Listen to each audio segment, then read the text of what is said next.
Bismillahirrahmanirrahim. Assalamu alaikum students. How are you?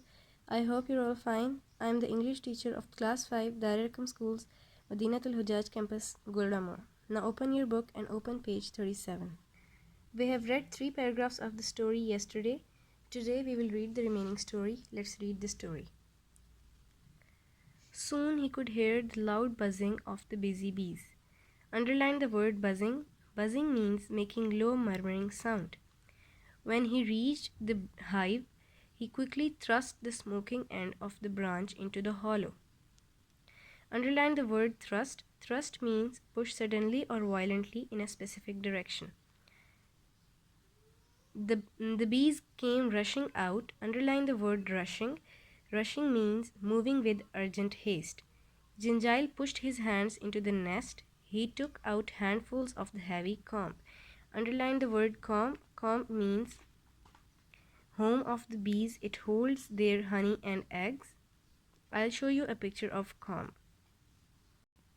This is the picture of comb. You can see. Dripping with rich honey. Dripping means very wet. He ignored the few stings he received, placed the comb carefully in the bag he wore around his neck, and slowly made his way down. Jed watched all this eagerly. Underline the word eagerly. Eagerly means in a very interested manner. He fidgeted, waiting for the moment when Gingile would give him a fat piece of honeycomb as thank offering. Jed loved the juicy bees and the waxy comb. Underline the word fidgeted. Fidgeted means made small quick movement because he was impatient.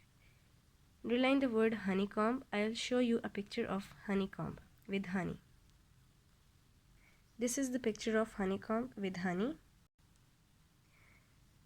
Finally, Gingile reached the ground. Jed flew down and waited patiently for his share.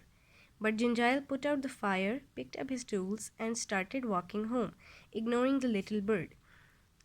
Jed chirped indignantly. Underline the word indignantly. Indignantly means very angrily. Gingile stopped, stared at the little bird, and laughed aloud. You want some of the honey, do you? Ha! Who did all the work and received all the stings? Why should I share any of this lovely honey with you, you little thing? Be off and find yourself another supper. And with a wave of his arm, Gingile walked away. Jed was furious. Underline the word supper. Supper means a meal. Jed was furious. Furious means very angry. Underline the word furious. How dare this man break the age-old custom? But little Jed was not powerless. Underline the word custom. Custom means a traditional way of behaving. He would get his revenge. Several weeks later, Gingile again heard the call of Jed, remembering the last time. Gingile followed the little bird again. Jed came to the rest in a great thorn tree. Thorn tree is a stiff, sharp, woody tree. Gingile quickly made his small fire and began to climb. Jed sat and watched. Gingile climbed, wondering why he didn't hear the usual buzzing. He was concentrating hard on his climbing and daydreaming about the honey. Suddenly, he found himself face to face with a leopard. The leopard was startled and angry at having her sleep so rudely disturbed.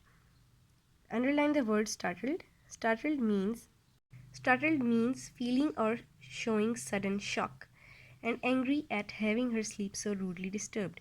She narrowed her eyes, opened her mouth to reveal her large, sharp teeth, and struck the man, dragging her claws across his forehead. Underline the word reveal. Reveal means uncover. Underline the word struck. Struck means hit forcibly. Underline the word dragging. Dragging means pull along forcibly. Now come on the next page. Gingile rushed down the tree. He landed with a heavy thud on the ground, breaking several of his bones. Underline the word thud. Thud means a heavy sound. He wore the scars of the leopard on his forehead for the rest of his life. Underline the word scars. Scars means the marks left on the body. But the children of Gingile and the children of Gingile heard the story of Jed. Whenever they harvest the honey, they are sure to leave the biggest and juiciest part of the comb for Jed. So, students, what moral do you get from this story?